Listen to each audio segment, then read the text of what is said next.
So I'm here at Digital Marketing World Forum with Colin Buckingham from Birdseye. Hello, Colin. Hi, Yeah. thank you. Thanks for the introduction. So I'm really keen to get a better understanding about what you guys do with influencers and influencer marketing in particular.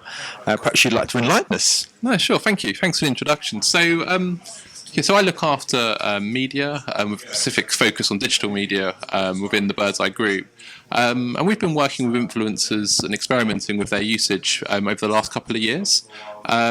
So initially we started using them to tap into real micro communities. So a big target audience for Birdseye would be mums and parents, and they use a lot of our product. So we've wanted to sort of tap into these areas and then hired various influencers to push our products out, where they've been creating things like videos and images and putting them out across channels such as Instagram stories and Pinterest.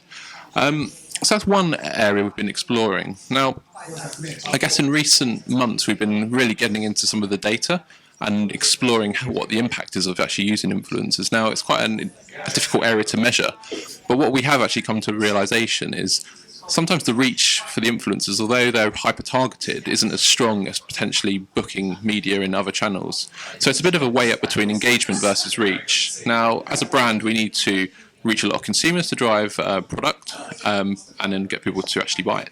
So we've actually started to reframe how we use influencers in recent months. And one way we've been using influencers is to use them as content creators. So we put out briefs and they make really nice videos, nice photos, and we can then use that content across our website and across our paid channels, and then make it be seen by lots of other people. So I guess it's a reframing of using influencers from their reach to actually using them as content creators, and then using that content in the UGC way, where we've been able to test it against some of the content our digital agencies are creative, and actually it's outperforming it. So it's an approach we're using. It can be cost effective, versus using a big agency, and it's getting some really strong brand measures.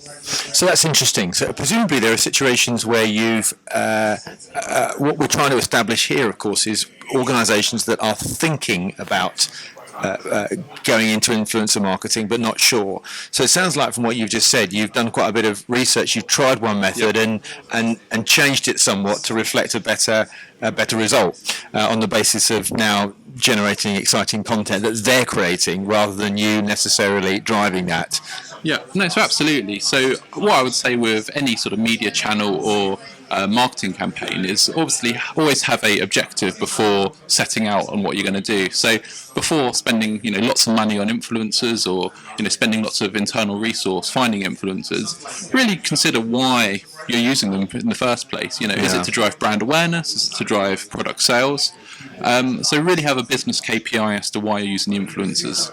Like we said, we're using influencers now for a content perspective. So that's helping us fill the gap. Instead of having to spend lots of money on expensive adverts, we're actually able to work with a community, and pay them fairly to create content for us. So I think my top tip would be, before setting out on this adventure, be really clear as to why you want to use influencers and then what you're expecting to get back from it.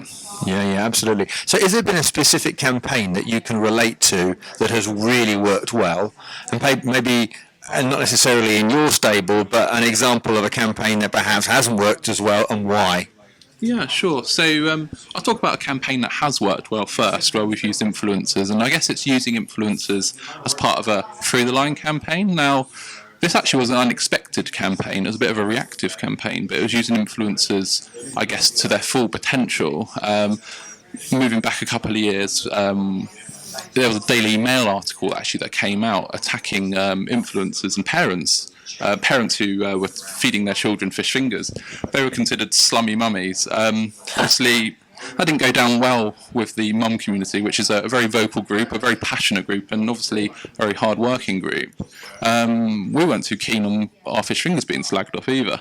So we jumped to the defence of the mummy bloggers who had been mentioned in the Daily Mail, and we basically teamed up with them. We did a reactive piece of content which basically heroed parenting, using the influencers who'd been called out in the Daily Mail, and then put it out through our social channels, with each of the mummy bloggers featured. to date, it's probably one of our most successful campaigns in driving brand purpose.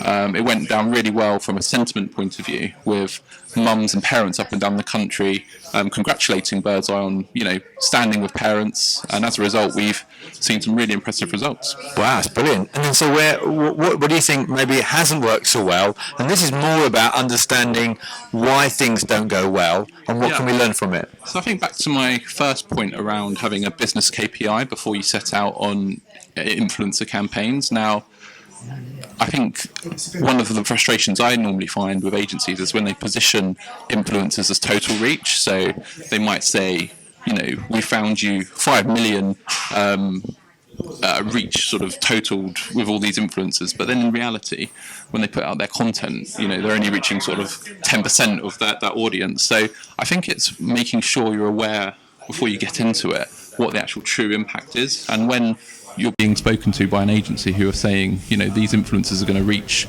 a large percentage of your audience, it's actually in reality they may not be. So it's just being a bit savvy towards that. And taking due diligence on who you select and who you work with. No, absolutely. I think, there's plenty of tools out there now which actually look into some of the demographics of influencers. So it's quite funny, in the past I've probably hired influencers where 50% of their audience are probably in the US. Being a UK brand, that's 50% of your impressions weighted straight away. So I think it's making sure, if you are going to use influencers, it's making sure that you know where their audience sits, and are they authentic for you, really. Okay, and then just to finish then, what would be your sort of 3 tips for a company not sure about this sector and wants to move into influencer marketing? What would you say they should do? Cool. So firstly, I think my first tip would be make sure you have a business reason for doing influencer marketing, what you're expecting to get back from it. Secondly, I would almost do a test and learn approach where you spend a little bit of money to work out, is it right for you? Are you getting content? Are you getting traction with the right audiences you want to get? And then lastly, I guess, use some of the content that the influencers create and then try it on your own owned and paid channels where you can actually push it out further. Great, lovely. Thank you, Colin. Thank you.